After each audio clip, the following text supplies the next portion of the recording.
All right. Welcome back to the live stream. You know what time it is? It is your boy Genesis. It is currently 3:09 a.m. and today's date is the 21st of February 2025. Welcome to the live show. Yes, yes, y'all. We are back.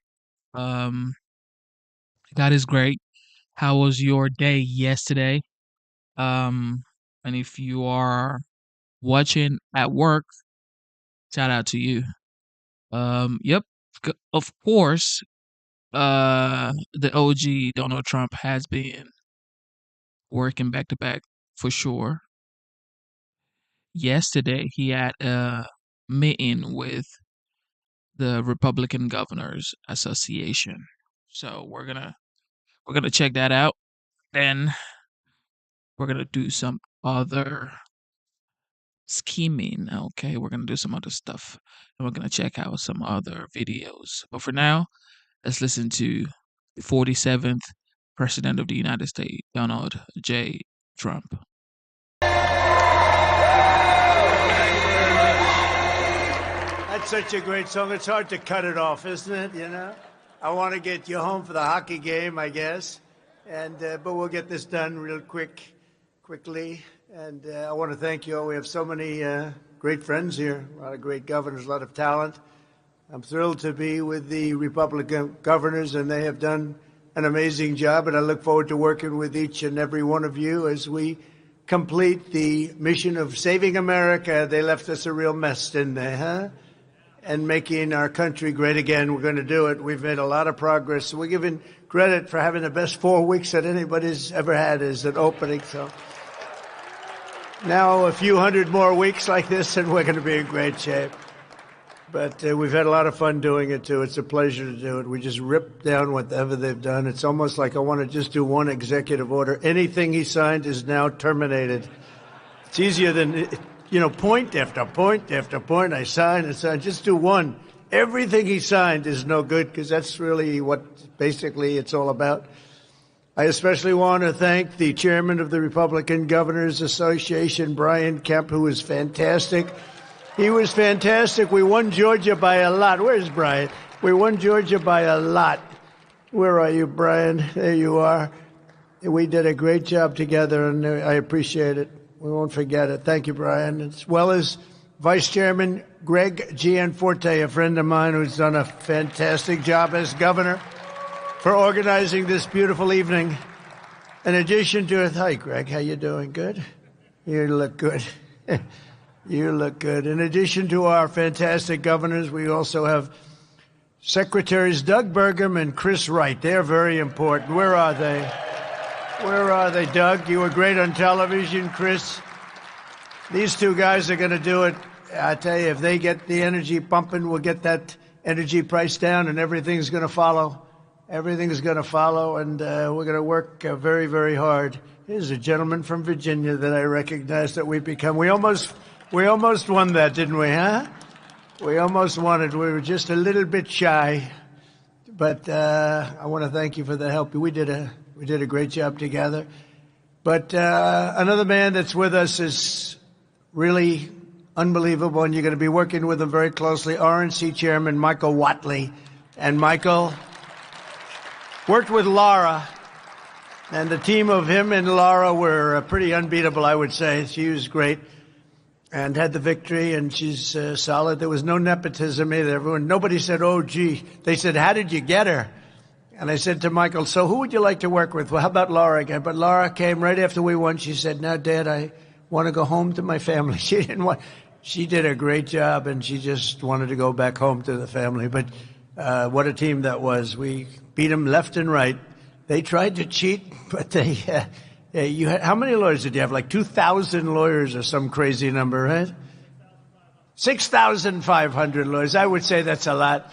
And the reason I picked him is because with North Carolina in 2020, we did so great in 2020, but the one that just held steady was him with the 601 lawyers at that time. And I remembered that, and I said, that's the guy, because we're going to win, but we have to keep him from being really bad, being naughty. They tried. But, we had an expression, we got to make it too big to rig, and that's what we did, too big to rig. And it was a great night.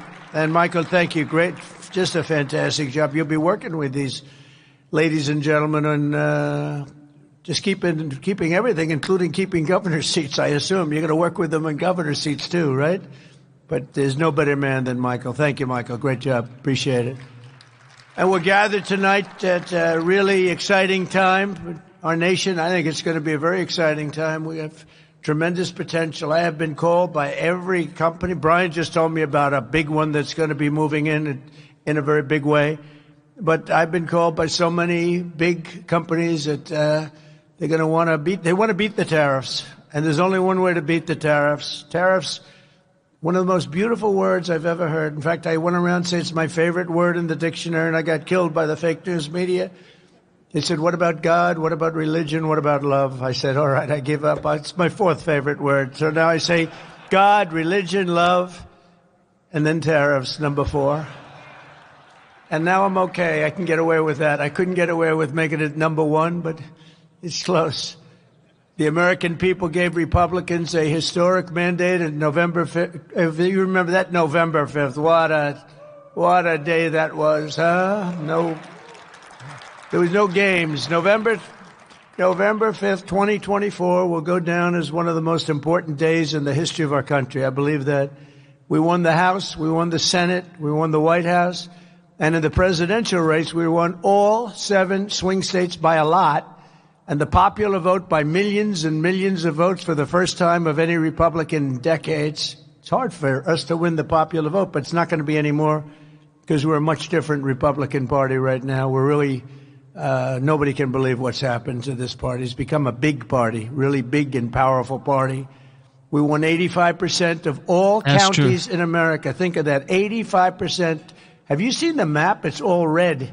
There's a little blue on the outside here, and the outside, the whole thing is like red. They won 525 counties compared to us, 2,600 counties. Think of that.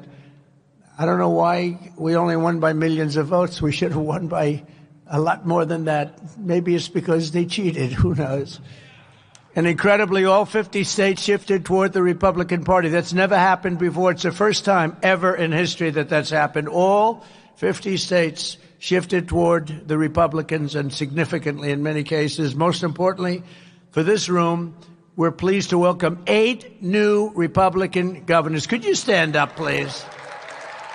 Just stand up. Look at these people. Oh, I know them. I know the man. Good. Great. I know every one of them. Mike Braun of Indiana. Mike Keogh of Missouri. Kelly Ayotte of New Hampshire. Larry Roden. That's great. Larry Roden of South Dakota. Kelly Armstrong of North Dakota. Patrick Morrissey of West Virginia.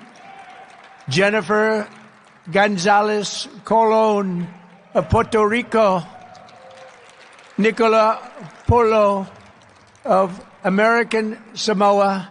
And I want to congratulate you all. You have great races. You won generally pretty easily. We're going to win a lot of races. You know, in presidential races, they say when you win the presidency, usually the midterms don't go well. I think we're going to do great. I think we're going to really increase our margins by a lot. That's why I went to Michael. I said, you got to stay. You can't go anywhere, Michael.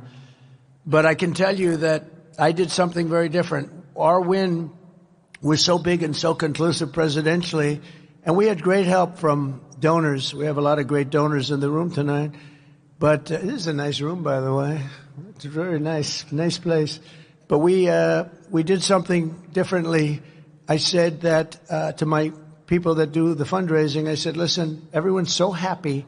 Usually you wait 2 or 3 years to go back to the donors. You know, you let it rest. You let their wallets cool off a little bit. But I did it the next morning after we won. I said to Meredith, who may or may not be here, I don't think she is. Maybe she is. She's great. But I said to a whole staff of people, I said, call everybody and see if they'll double up. Now, we raised $1.6 billion. They raised $2.7 billion, and they're running short. They can't raise the final 28. You know, when you lose, it's very hard to raise money. But when you win, it's not so hard. I said, see what you can do. Call everybody and say, thank you very much. We appreciate it. Would you like to make a contribution?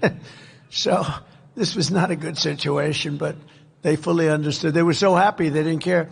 And Michael, we raised $608 million in 3 weeks. Can you believe that? So we've got that money, and I got to spend it somewhere. And they tell me I'm not allowed to run. I'm not sure. Is that true? I'm not sure. So if I can't spend it on me, I guess that means I'm going to be spending it on some of my friends, right? A lot of my friends. We're going to be running. But think of that. We raised $608 million. Isn't that great?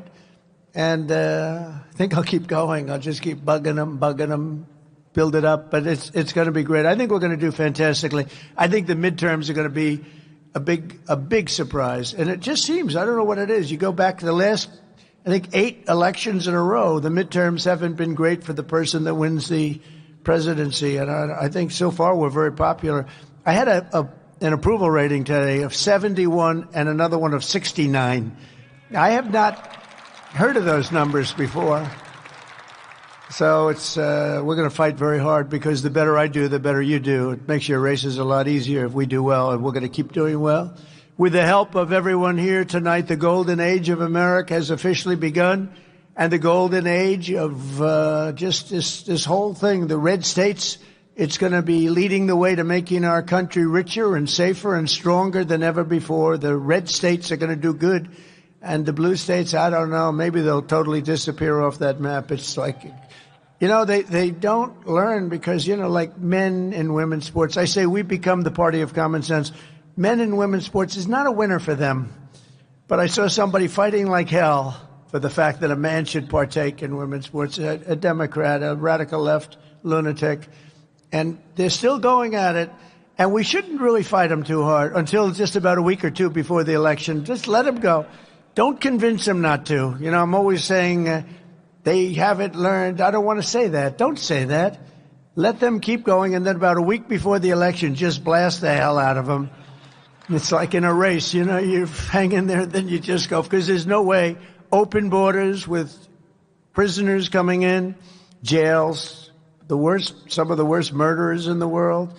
We had one guy killed 5 people, separately killed 5 different people. This is not going to be a great person for our country, but we had 11,088 murderers right now. Some of them have been already brought back. And when you think about it, transgender, everything, everybody should be transgender. These are not things that play very well. I would say they're 7% issues for them. And they're over 90% for us, but they keep going. So don't tell them they're wrong. It's too long. 2 years or 4 years. It's too long. Let them continue to go and say, I think it's a brilliant idea to have open borders, to allow prisons and mental institution people to pour in from all over the world. They came from everywhere. But about a week before that election, go crazy. Just save up your money and explain we can't live like this. And they understand it. Every day of my administration will be fighting to help your state succeed and prosper. And together we're going to bring back the American dream, something nobody talks about anymore.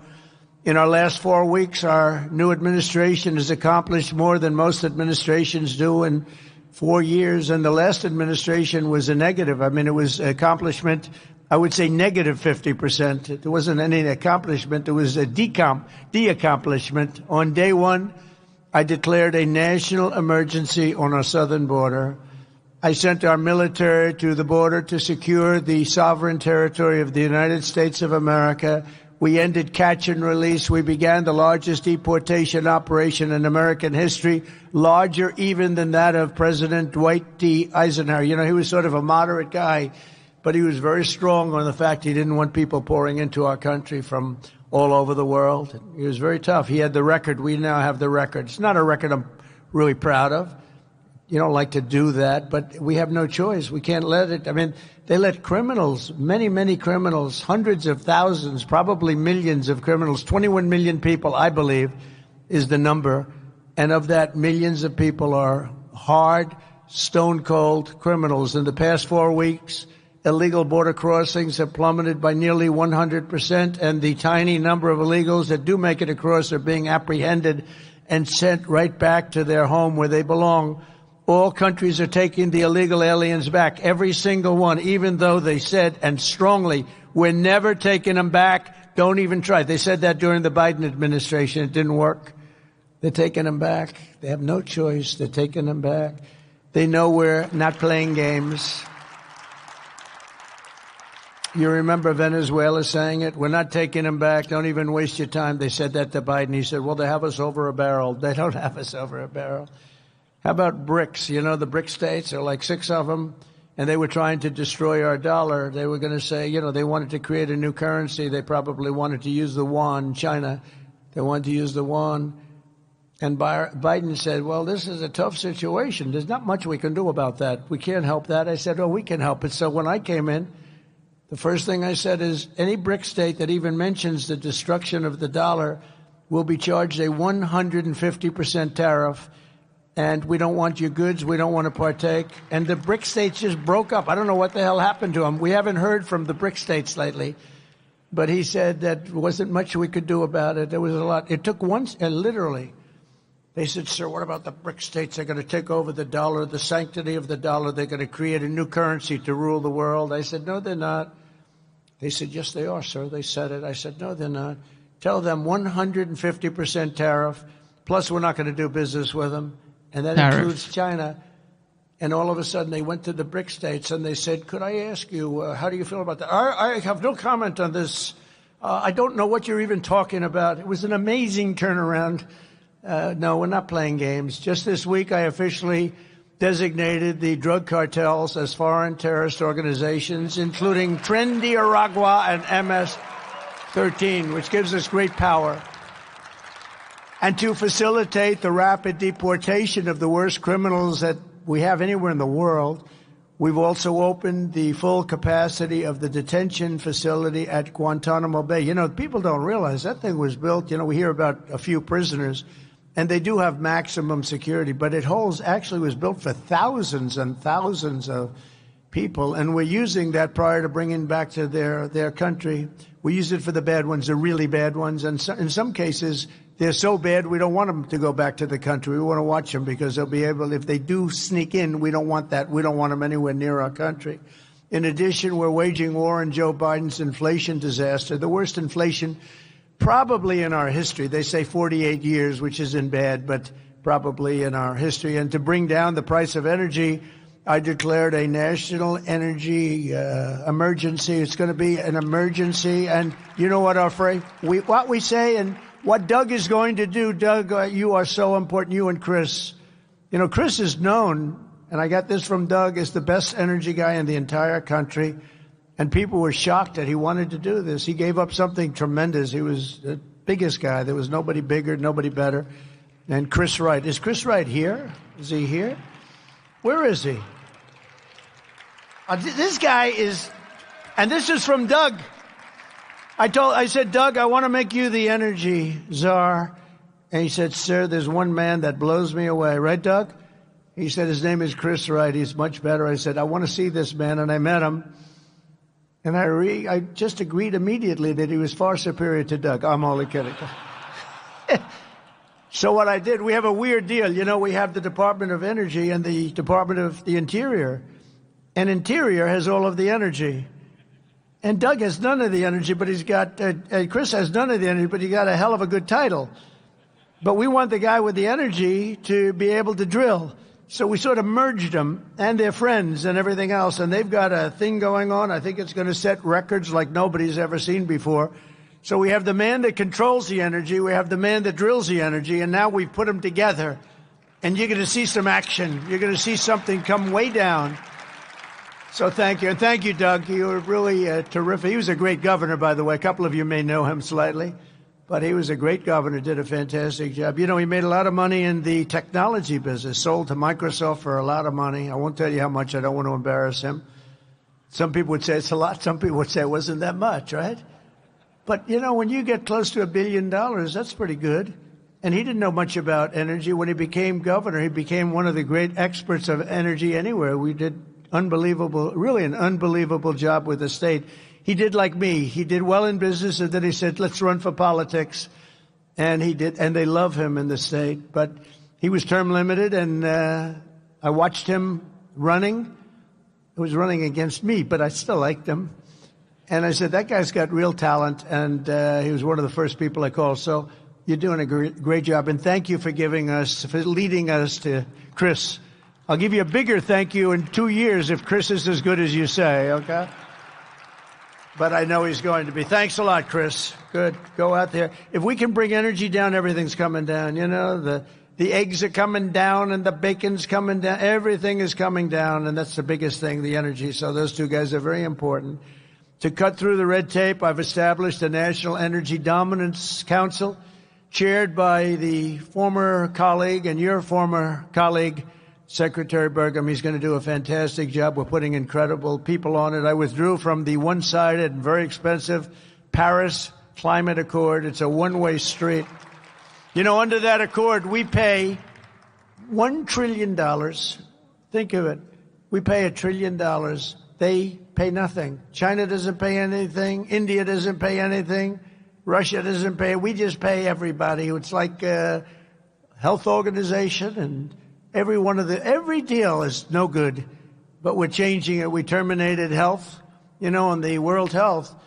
We paid $500 million a year, and China paid $39 million a year. I said, that doesn't sound good. They have 1.4 billion people, and we have nobody knows what the hell our number is, because so many people pour into our country. We used to say like 325. I have no idea. We'll figure it out eventually, but let's put it this way. It should be substantially less than 1.4. But we have, let's say we have 325 million. They have 1.4. We're paying 500 million. And these aren't, I mean, relative to government, these aren't huge numbers, but this is an example of what happens when you have bad government, when you have incompetent people. So I would explain this, and they called me and they said, we'll let you in for the same 39 million. I said, well, we should be much less than 39. We should be, but I didn't even want to do that because I'm not going to talk. I said, I'll think about it. And it was very public. And when Biden came in, he agreed to go back into the World Health for $500 million. He could have gotten, I mean, it's a lot of money. You could have gotten it for 39 million, Joe. That's why you're not president any longer, I guess. He could have had it for 39. They were standing there. It was very public. But he took the 500 million instead because he never laid in bed at night sweating, tossing and turning like half of these governors. Not all of them probably, but half of them. It's sweating. How are we going to do a great job? He never did that. But that's just a case study in, you know, how not to run. Because, you know, if we had people at that level that would have negotiated. I bought a plane. It's really two planes, Air Force One. Now, if Boeing would build the damn thing, it would be nice, too. We don't build like we used to. We don't build too fast. I gave the order out about 6 years ago. They're still waiting. Getting a little tired of it. I gave a fixed price deal, but it was $5.7 billion. I negotiated with Boeing. It took about 2 months, and I got the 5.7 down to $4 billion. Actually, 1 penny less than 4. I said, it has to have a 3 on it. And he said, you want from 5.7 to 3? I said, yeah, 3 on it, meaning it has to start with a 3. And after about 2 months of saying, no, no, no, no, it has to have a 3, has to have a 3, he called up, he said, sir, $3 billion, I want, and this is what happened, $3,999,999,999 and 99 cents, 1 penny less. I said, you have a deal. But we saved $1.7 billion just by negotiating. And in all fairness, most of you can do that, and some of you do it. Some of you do, you know, you have surplus states, you have incredible states, and you have to do that because every time somebody sends you a bill, they expect to be negotiated. And in the past administration, and sometimes I guess in this it happens because people don't care. You know, Elon talks about caring. Caring is very important, and they have to care. If they care, they say, no, no, I'll pay you. They'll send you a bill for $10,000, and you say, nope, I'll give you 5. And they'll say, no way, no way, no way, and you'll end up paying 6 or 7 or something. But all you have to do is care a little bit and try and get it down. And literally every contract, I think there's not a contract that's sent in government that I couldn't come, and that many of you couldn't cut, and cut very substantially. And boy, what a difference it would make for the government. I terminated the Green New Scam, one of the great scams in the history of our country. I canceled Joe Biden's insane electric vehicle mandate, saving our auto industry from destruction. That was an easy one. And all of this helps to combat inflation and bring down costs. We're bringing down costs way down. We're going to bring up jobs like you haven't seen because the company's pouring in. We're going to have announcements over the next 3-4 weeks that you're not going to believe from some of the biggest companies in the world, and the numbers are staggering. Hundreds of billions of dollars of investment, hundreds and hundreds, trillions of dollars when you add it up, to slash hundreds of billions of dollars in waste and fraud. We're talking about also an abuse. I've created, as you possibly have read just a little bit, the Department of Government Efficiency. And here are just some of the things that we've paid. And we've stopped, and we've gotten the money back. $520 million for a consultant to do ESG, that's environmental, social, and governance investments in Africa. $525 million. $25 million to promote biodiversity conservation and social responsibility behavior in Colombia. $40 million to improve the social and economic inclusion of sedentary migrants. Nobody even knows what the hell it means. $42 million for social and behavioral change in Uganda. $10 million for Mozambique medical male circumcision. We're doing circumcisions in Mozambique to the tune of approximately $12 million. $14 million for improving public procurement in Serbia. $486 million to the Consortium for Elections and Political Process Strengthening, including $22 million for inclusive and participatory political process in Moldova, and $21 million for voter turnout in India. Why are we caring about India turnout? We got enough problems. We want our own turnout, don't we? Can you imagine all that money going to India? I wonder what they think when they get it. Now, it's a kickback scheme. You know, it's not like they get it and they spend. They kick it back to the people that send it, I would say, in many cases. Many of these cases, anytime you have no idea what we're talking about, that means there's a kickback, because nobody has any idea what's going on there. $29 million to strengthen the political landscape in Bangladesh.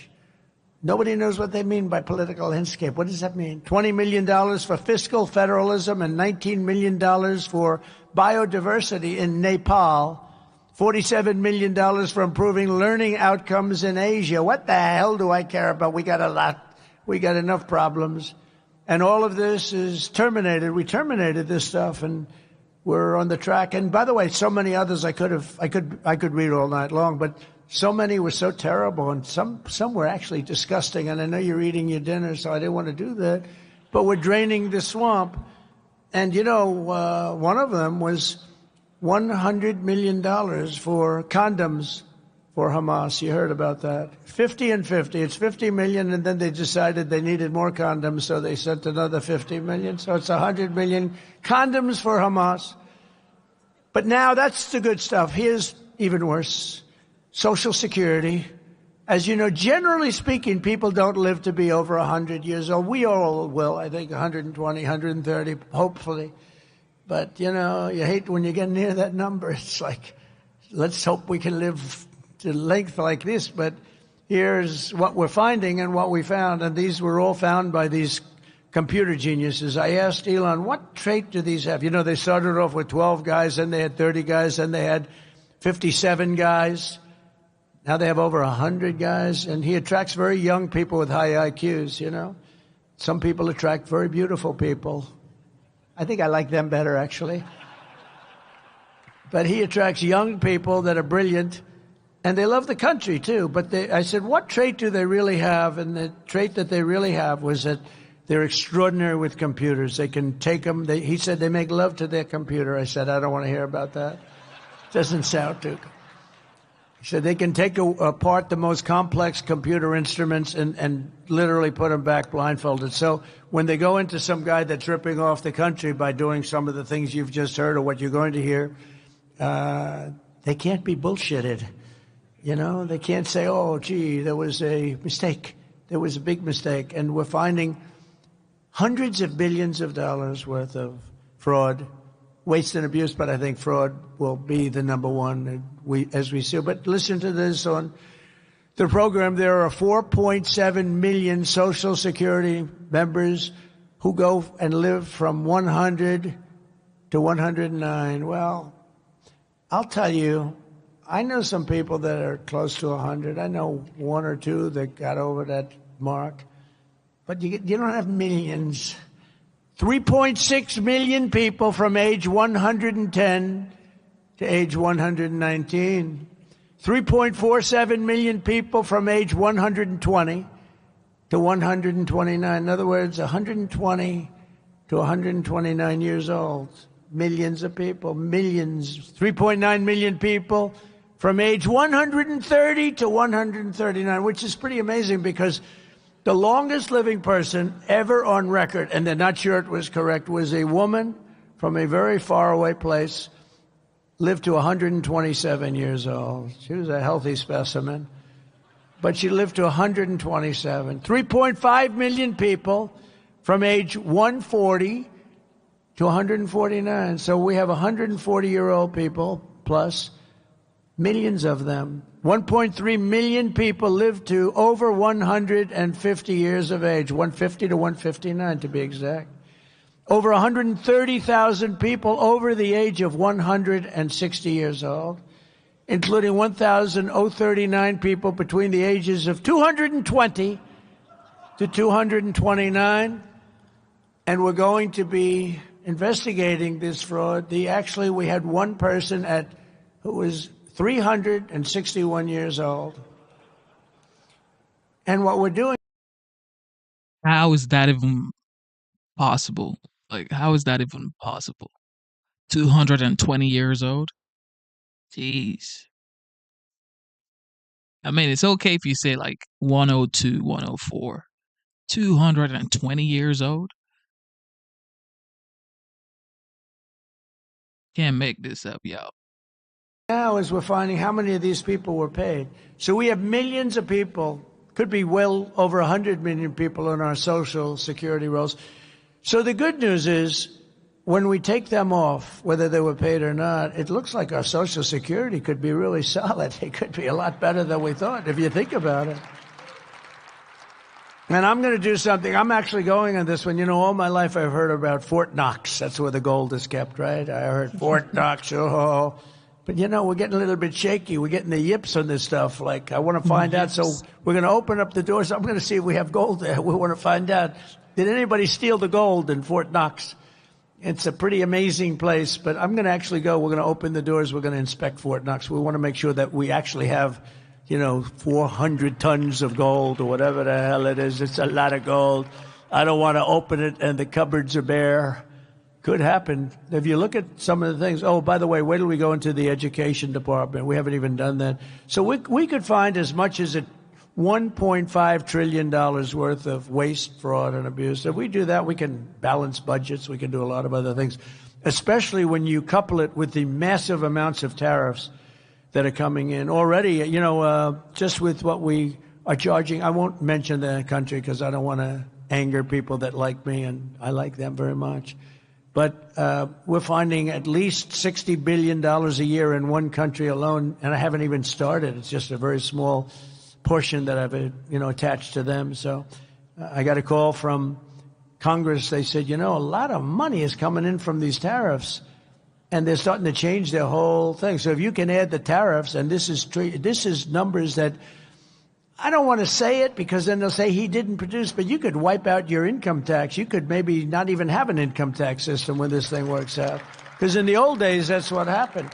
Our country was the richest ever from 1870 to 1913. That's when we were actually the richest, and we were a full tariff country. McKinley, and I just renamed Mount McKinley. I hope you're happy about that.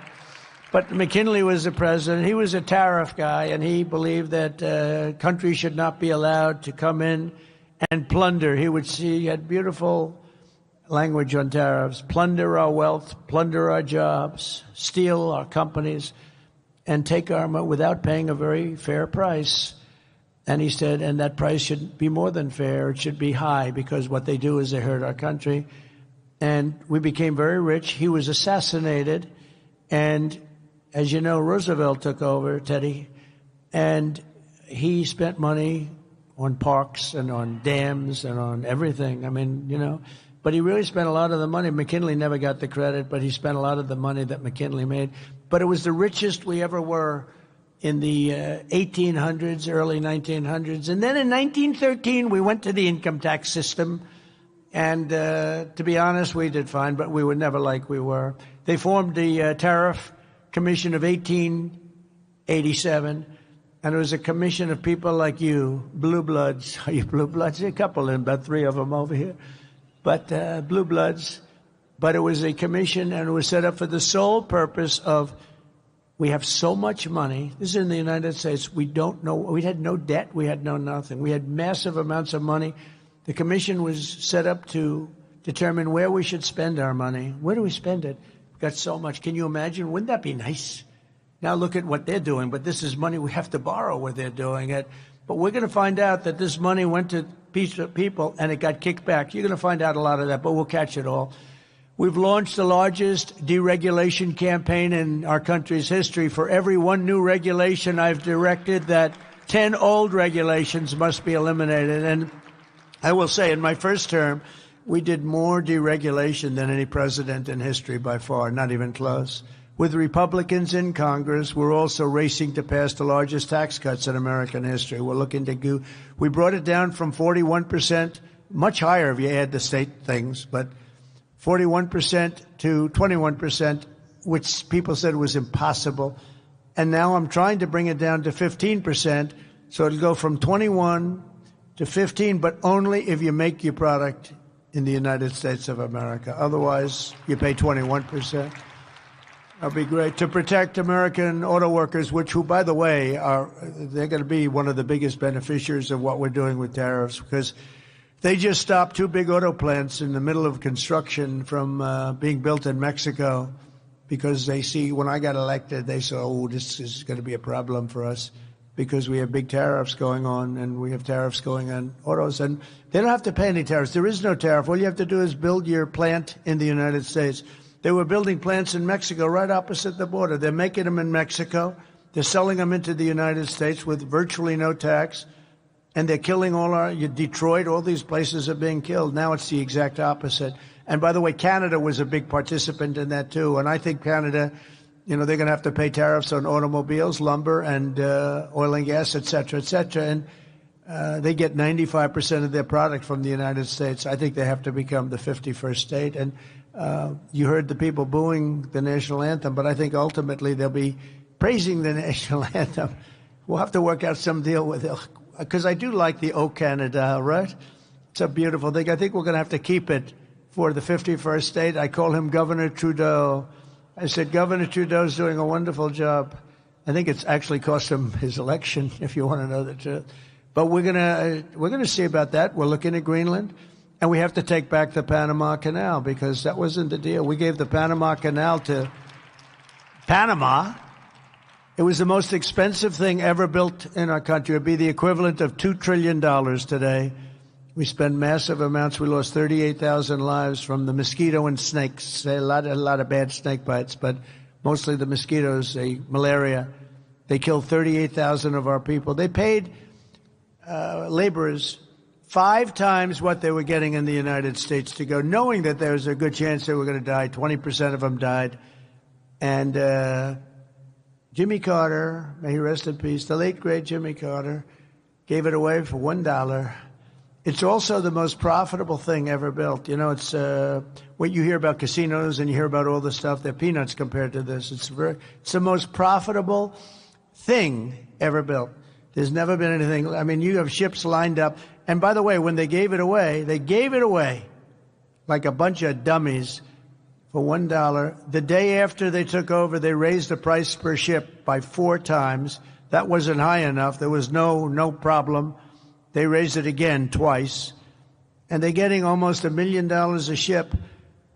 And their product is water. It's Pacific and Atlantic where they meet, and one is about 18 feet higher than the other, which a lot of people don't know. Actually, it's one of the great marvels of the world. Well, we built it, and we're not going to because China has essentially taken it over. We're not going to let that happen. China knows it, and so does Panama. To protect American workers and bring billions of dollars into our treasury, we're in the process of imposing reciprocal tariffs on any nation that tries to cheat us or steal our jobs. So India, as an example, has very, very high tariffs. And I was going to impose a flat tariff, but that wouldn't really do the trick because some of the countries have really high tariffs. So it really works out much better. Nobody can even fight it. Whatever they charge us, we charge them. So if they're at 25%, we are 25. If they're at 75, we're at 7. Whatever they charge us. And it was very interesting. The European Union, we were 2.5% for cars. European Union was much higher. They just reduced their tariffs on cars to 2.5 to be reciprocal with us. So that's just an early sign. But I think that's going to happen. And then some will want to fight us a little bit, but it doesn't matter. They're reciprocal. And even the press says, oh, I see. Well, they don't fight us. If I put a flat tariff on like 25, 30%, even if it was lower than we would have gotten, if we put a flat tariff on, the press would have gone crazy. That's terrible. Even if somebody was paying like 5 times more, charging us 5 times more. When you say reciprocal, I said it the other day to the failing New York Times. I said, listen, whatever they charge us, we charge them. They go, well, that sounds fair. It really does, doesn't it? So it's a reciprocal tariff, whatever they charge us. I've ended Joe Biden's weaponization of our government and removed his handpicked radical left Marxist prosecutors from the Department of Justice.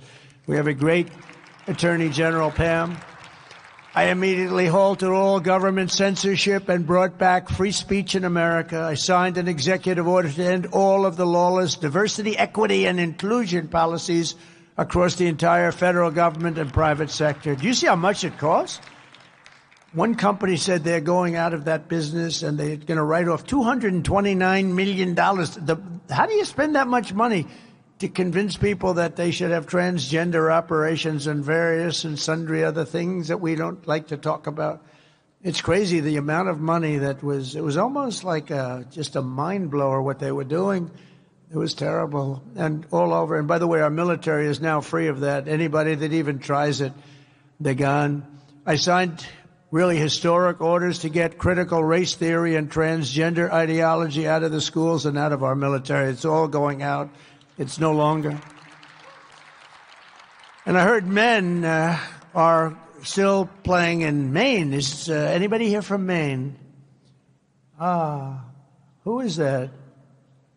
Is that the governor? Well, I hate to tell you this, but we're not going to give them any federal money. They are still saying we want men to play in women's sports, and I cannot believe that they're doing that. They are, let's find out who that guy is that raised his hand. Maybe he's just kidding. But so we're not going to give him any federal funding, none whatsoever, until they clean that up.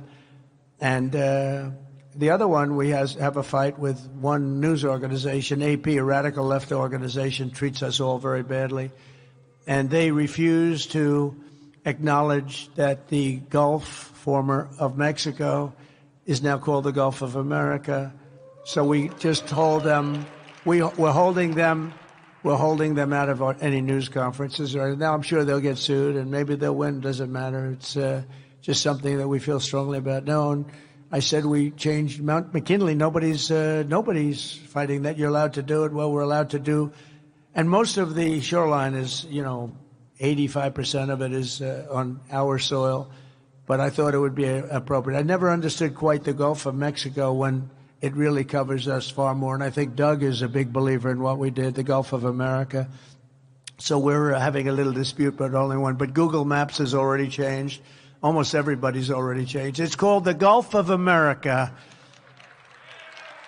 And earlier this month, I signed an order banning men from women's sports. And that's why when somebody wants to do that, and even the NCAA has already complied, and they have sent us a letter. They have fully complied with that. I also proudly banned the use of puberty blockers, hormone injections, you believe this?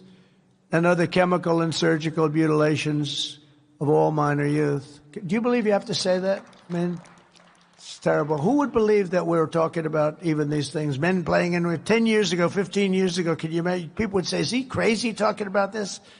And they're still fighting us, but let them fight. As I said, we're going to make universal school choice a very big, strong thing, school choice. And We're working very, very hard to send these schools and education back to the states where they can be properly run.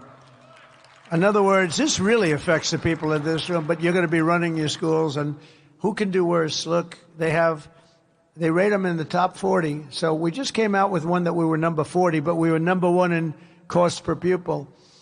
And, I mean, I know a lot of the governors in this room. You run a great state, and you'll do great with education at a much lower price. We're going to give you whatever you need, but at a much lower price. We have people in Washington, D.C. that, in all fairness, in many cases, don't give a damn about your pupils or your students or your states. And they're running everything, and they're running it into the ground. So it came out, we're last in education, but first in cost per pupil.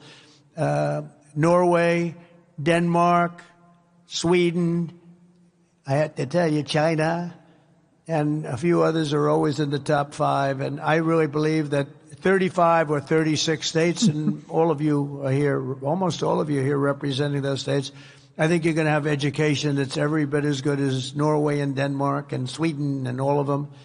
And then we'll have some laggards, and you know who the laggards are going to be. You just have to look at everything else. But in everything we do, we're putting America first because the Republican Party is now known as the party of common sense. It's the party of common sense, very important. I think it's a very important phrase for you to use. It's all about common sense. We're conservative and, you know, we're a lot of things. But most important thing is we have to use common sense. Thanks in part to the hard work of the people in this room, we're forging a new political majority that is shattering and replacing Franklin Roosevelt's New Deal coalition, which dominated American politics for nearly 100 years. Under our leadership, the Republican Party has become the proud voice of hardworking citizens of every race, religion, color, and creed. We are a much bigger, much more powerful party. Now is the time for us all to press forward, think big, be bold, and deliver the once-in-a-lifetime reforms our citizens need and really deserve. They've gone through hell for 4 years. Some of them don't even know it. They've just been led down a path. They don't even know what they've gone through. As one team, we can make our borders stronger, our communities safer, our schools better, our families happier, our citizens wealthier, and our country freer, freer, freer, and more exceptional than ever before. We will work together, and we will absolutely, without question, make America great again. God bless you all, and do a great job, and go home and watch the hockey game. It should be interesting. Thank you all very much. Thank you. Gotta respect this man. It's been 31 days, and he's done a lot. Taking questions, signing executive orders. Like, people say he's doing way too much at this point. He's doing way too much at this point because he's winning, okay? He's taking America to the promised land. The golden age is here upon us, but some people cannot handle the golden age. Well, I'm sorry. You're going to have to sit back, relax, get your coffee, and enjoy. Enjoy the great economy coming soon, for sure. Enjoy your secured border, okay? Enjoy the potential of $5,000 in your bank account, courtesy of DOGE, Department of Government Efficiency, by the time they take out the fat. By the time they cut out the fat in the government, they're going to give you back your money, okay? Isn't this what you signed up for? Isn't this what you, voted for? Look, I voted for Trump, and I knew it was going to do all of this stuff, but I didn't know how fast it was going to move. He's moving way too fast, yo. He's moving way too fast. But anyway, I'm not going to complain, okay? This is what I voted for. I'm going to enjoy the show and just be grateful to God, okay? Elon Musk, okay? Elon Musk, all right? Elon Musk has been doing a lot of great things. And of course, when you're doing great things, people are going to talk about you. So here is Elon Musk at CPAC.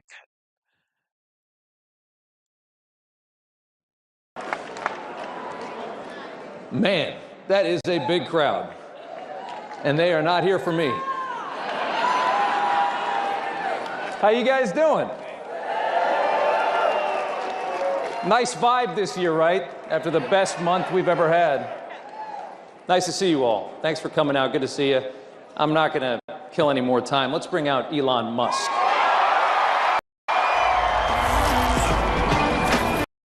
I mean, do you know the flex? Like, do you know the flex to know that you have the richest, wealthiest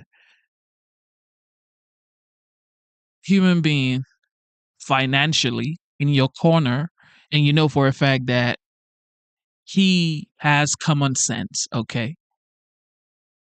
He has common sense. This man started a company that the whole,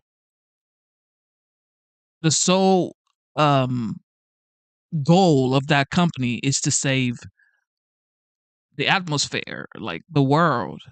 Tesla, right? So he wasn't like a Republican. This guy was a Democrat, like a full flesh Democrat. And now he is a Republican and is doing